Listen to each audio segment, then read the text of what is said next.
Government Shutdown 2025 Understanding American Politics, a podcast script for B2 English learners. Hello, everyone, and welcome back to English for Impact. Here's your host, Yulia Bienvina, and today we're diving into a really important topic that's happening in the United States right now, right at this moment, the government shutdown of 2025. This is a perfect topic for us because it combines current events, useful vocabulary, and expressions that native speakers use every day and that they care about. So grab your notebook or phone, get yourself a cup of coffee, get comfortable, and let's learn together. So what is happening? Let's start with the basics. Here's the deal. The government shut down on October the 1st of 2025 this year at 1 minute past midnight, very dramatic, because Congress couldn't agree on funding, on money for fiscal year 2026. As of now, we are 33 days into the shutdown, making it the second longest in US history after the 2018-29 year shutdown. And for your reference, it also happened under Donald Trump, one and only. Yeah. Now, you just heard me say fiscal year. Let me explain that quickly. A fiscal year is a 12-month period used for accounting and budgets, and it doesn't have to match the calendar year. So it doesn't have to start on the 1st of January. For example, our company's fiscal year runs from July to June, so we celebrate New Year in the summer with budget meetings instead of champagne, right? Pretty interesting. Okay. So what does this shutdown mean for people, for American people? Actually, where are you listening this from? I'm curious. Let me know in the comments. As for me, I'm in Vietnam, in the central part. Well, about 900,000, almost 1 million federal employees are furloughed, and another 2 million are working without paychecks until, well, whenever politicians decide to get their act together. Let me break down those expressions. To furlough means to temporarily send employees home without pay, but they are not fired and expect to return at some point in the future. Here's an example. When the restaurant closed for renovations, they furloughed all the waiters for 3 weeks, no work, no pay, but their jobs were waiting. And that phrase, get their act together, well, that's a really common informal expression. It means to start behaving responsibly. Yeah, can you expect that of Donald Trump? Responsibly or efficiently, or to fix a mess that you created. My roommate, well, not mine, I don't have a roommate luckily, but imagine I know someone super messy, and that kind of roommate needs to get his act together. The dishes have been piling up for 2 weeks, and the apartment smells like a gym locker. Not that pleasant, not quite a rosy smell. I'm sure we all know someone like that. Do you? Why did this US government shutdown? Why did it start? Okay, so now you're probably wondering, why did this happen? Why on earth? Well, this is where it gets political. Both sides, Republicans and Democrats, it's a two-party system, both sides are pointing fingers like crazy, like in the kindergarten. The Republican side of the story. Republicans have passed 13, a great number, clean continuing resolutions in the House to fund the government at existing levels for the next fiscal year, without increases and without cuts. But Senate Democrats keep blocking them. And the Democrats' side of the story, well, they refuse to vote for any funding bill for the next fiscal year unless it includes an extension of Affordable Obamacare Act subsidies that are set to expire, to end at the end of 2025, just in 2 months. About 24 million people out of 300 million people in the United States use these subsidies. Affordable Obamacare Medical Care Act, they use these subsidies to buy health insurance. And in Vermont, it's a state in the north, for example, some families are facing premium increases of $25,000 without these subsidies. That phrase, facing premium increases, is important for anyone who deals with insurance. Do you guys actually have insurance? To face premium increases means to have to pay higher prices for insurance, whether that's health, car, or home insurance. For example, after the accident, After the accident, the driver faced premium increases of $200 per month on his car insurance. His teenage mistake was expensive. Ouch! Let's look back. What about that previous shutdown in 2018? Well, now, to understand what might happen next, let's look back at the history. At the last really long shutdown, the 2018-2019 shutdown. And that's actually a fascinating, very interesting story.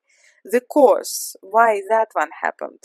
Trump demanded 5.7 billion for his famous or infamous, depends on which side you're on, border wall with Mexico.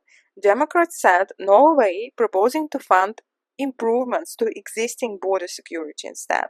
And how it ended. This is the most interesting part. The shutdown ended several hours after the federal aviation was forced to limit flights at major airports.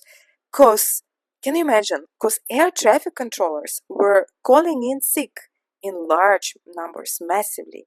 They weren't officially striking, because that's illegal for them, that's not allowed.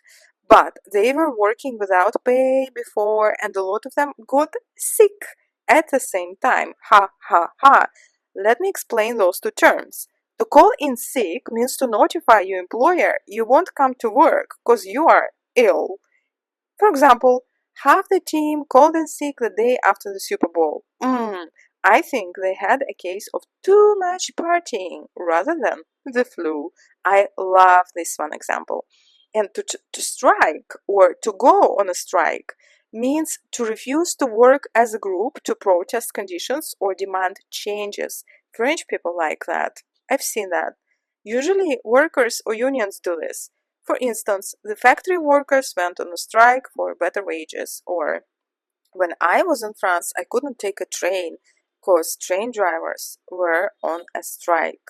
What happened after the airports got chaotic during that 2018 shutdown? Well, on the 25th of January 2019, Trump endorsed a stopgap bill to reopen the government for just 3 weeks to allow negotiations without the wall funding yet.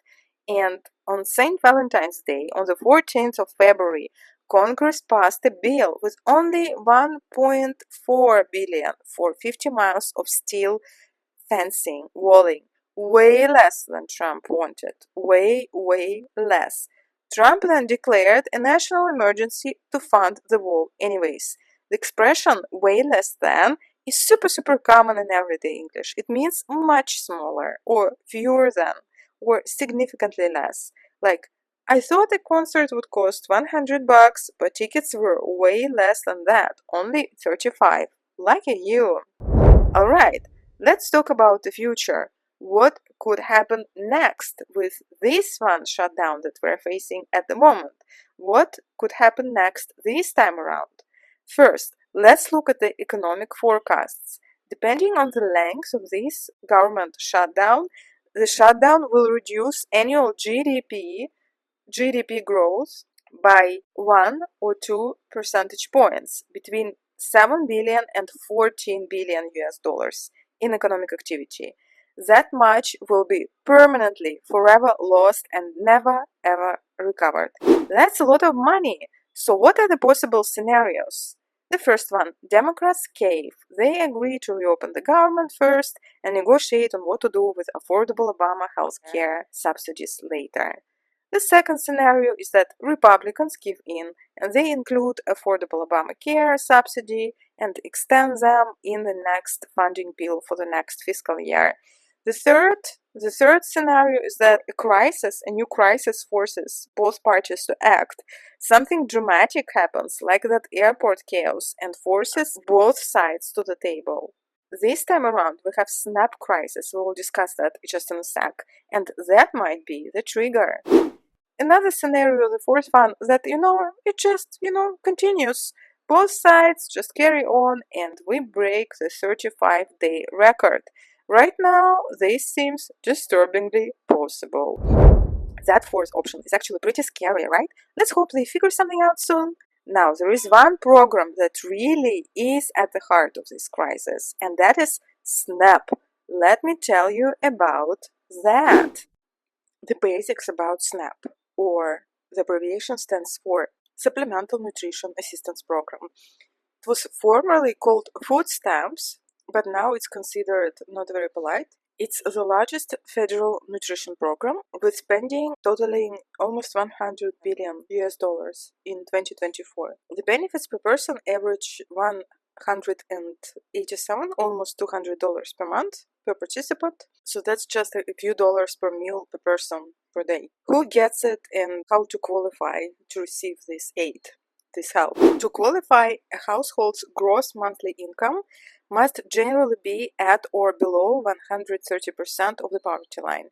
For example, a three-person household in fiscal year 2025 had a gross monthly income limit of almost 3,000, or to be precise, 2,798 US dollars. Let me quickly explain the verb to qualify. It means to meet the requirements or standards needed for something. Example: Sarah did not qualify for the scholarship because her GPA was 3.4 and they required 3.5. So close, but not enough. It's such a useful word. Continuing with SNAP. A majority of households receiving SNAP include a child or an elderly person or someone with a disability. 40% include children, and 27% contain someone elderly or disabled.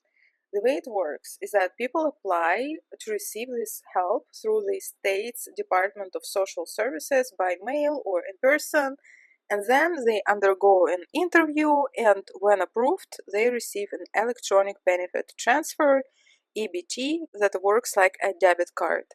Benefits are loaded monthly and can be used at over 261,000, almost 300,000 authorized retailers.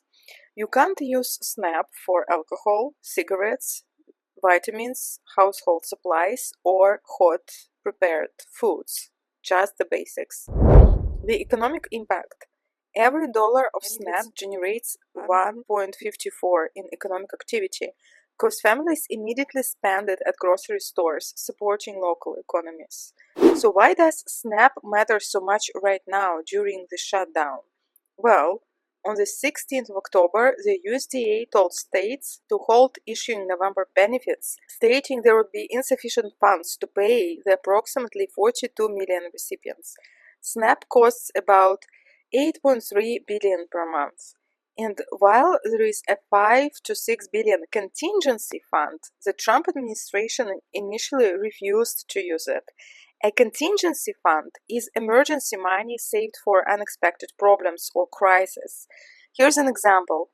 Smart companies keep a contingency fund so they can survive if something goes wrong, like when COVID shut everything down overnight. It's basically a rainy day fund. Let's hear some of the key people involved in this situation. Donald Trump, from his Truth Social. I do not want Americans to go hungry just because the radical Democrats refuse to do the right thing and reopen the government. Agriculture Secretary Brooke Rollins. We're going to run out of money in 2 weeks. So you are talking about millions and millions of vulnerable families, of hungry families. They are not going to have access to these food stamps because of this shutdown. That phrase, to run out of money, is one that you definitely want to know. It means to spend or use all your money and have none left, like this. We ran out of money on the third day of vacation and had to eat instant noodles until we flew home. Paris on a broke budget is less romantic, or you can say way less romantic. That's happened to most of us at some point, right? Well, that's it for today's episode. We've covered a really complex political situation, and along the way, we've learned 10 useful expressions that native speakers use all the time. Let me quickly review them for you. Fiscal year. 2. To furlough. 3. To get their act together. 4. To face premium increases. 5. To call in sick. 6. To strike. 7. Way less than. 8. To qualify. 9. A contingency fund. 10. To run out of money. I hope this episode helped you to understand not just what's happening in American politics right now, but also gave you some great vocabulary and phrases you can use in your own conversations. Don't forget to practice these expressions. Try making your own example sentences or use them in conversations with your language exchange partners. If you don't have one, we can give you one. And choose at least one phrase that you want to commit to learning and type it in comments. It will help you to bring it to your memory. If you enjoyed this episode, please like, subscribe, and hit that notification bell so you don't miss our next lesson. And if you have any topics you would like us to cover, leave it in a comment below. Until next time, keep learning, keep practicing, and remember, English is a journey, not a destination.